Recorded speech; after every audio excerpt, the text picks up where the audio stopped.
आला का रे पोरा? आज लय उशीर झाला. हा कंपनीत काम असले होतं.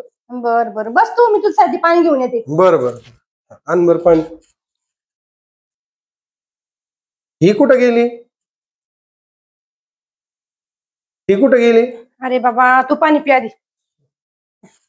काय सांगू बाबा तुला, तू आहे असा गरम डोक्याचा. तुला काही जर म्हणलं तर तू घेशील डोक्यात राग घालून. अरे बाबा बसली आतमधल्या खोलीमध्ये दिवसभर, काडीचं काम नाही, नुसतं मोबाईलवर हा हा हू मोठे मोठे चालू आहे तिथं. आणि हे आत्ताच नाही बाई, तू सांगते मी भाऊ आत्ताच नाही, ते लग्न झाल्यापासून हे चाललेलं आहे. पण मी तुला काही सांगत नाही, तू आता रागीत स्वभावाचा आहे. तुम्ही कशाला माय परत म्हणन की सासूने दिले भांडण लावून असं तसं, तुझा अशी परत तिला हाणायला. काय झालं आज? काय म्हणली तुलती? अरे कायचं काय, गाडीचं काम नाही बाबा, ती नुसतं मोबाईल बघत बसती. काय म्हणावं तुला, जाऊ दे काय नको म्हणू. तू जेवायचं का?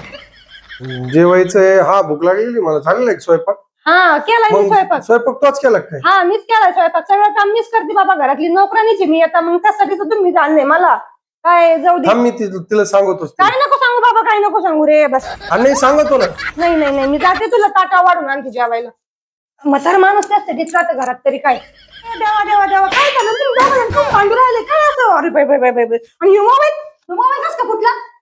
हे मोबाईल पाहिजे सगळं रामायण घडलं. अगं काय सुनबाई, तुला काही कळतं का नाही? जाई त्याला जर शिकते समजू, त्याला माफी मागतेची. लई गरम डोक्याचं पोरग आहे ते. जाय पटकन तू. ओ सासूबाई तुम्ही मध्ये अगं जाय ना, तुमच्या मोल भांडणं लागलेले आहेत. काय नका नाही करू नका. ए अगं जाय ना, माझी लेकाची काळजी वाटते म्हणून असं बोलू राहिले. जाय त्याच्या पाठी मग, त्याला सॉरी बिरी म्हण, जशी माफी माग त्याची पाया पण. अगं मोबाईल मुळे सगळं वाटवं झालंय, नुसतं मोबाईल बघत तू.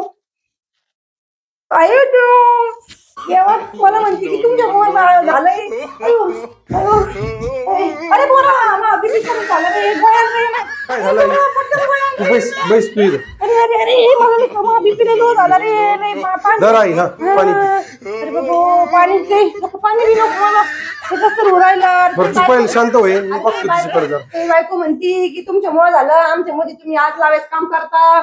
मला काय करायचं बाबा, मी जाते निघून आज परत गावाकडं. नाही नाही, आपण तिला काढून देऊ. तुला तू कस काय जायचं? हे करतोय बाबा. नाही मला जावं लागेल रे बाबा. काय करतो तुम्ही, सुखाने संसार करा. अजिबात मी जाते आता. मला डोकं फिरून राहिलं. मी आता अशीच जाते, पडली तर पडली चक्कर येऊन एखाद्या गाडी खायची. बघ आई, मी तिला आहे ना जर समजून सांगितलं, ती आहे ना वरून येऊ राहिली तुम्ही माफी मागायला. बरोबर वरतून येऊ राहिली. हा बरोबर. अहो आई माफ करा मला, जाऊ द्या. तुमच्या मुलीसारखी समजून माफ करा. काही नाही काही नाही. आपल्यासाठी चहा टाक जा. हा चहा टाक सगळ्यांसाठी. तू तिला एवढं लवकर माफ करून केलं? अरे जाऊ द्या, आपल्याच घरातली ती काय लोकांची का?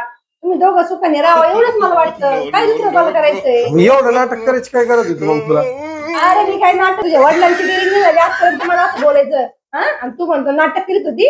इकडे तू, तुला पहिलं कानाखाली मारा लागणार आहे. सुनाची काय चूक नाहीये, आपलं शिक्का खोटा आहे. तिला बोलून तरी काय उपयोगी? एवढं नाटक करायची काय? मग आता भांडणं करतो तिची बरोबर. भांडण लावून मग कळत तुला काही म्हणजे की एवढं लवकर माफ करून नेमकी काय करायला पाहिजे? करायला पाहिजे होता का? अरे काय, अरे घरातले भांडण घरातच राहिले पाहिजे, बाहेर आवाज नाही गेला पाहिजे त्याचा. आपण आपल्याच घरातली, आपल्या घरात आली, आपल्या घरातलीच झाली ना. समजून घ्यायचं असं एकमेकाला, काही असं भांडण करायची.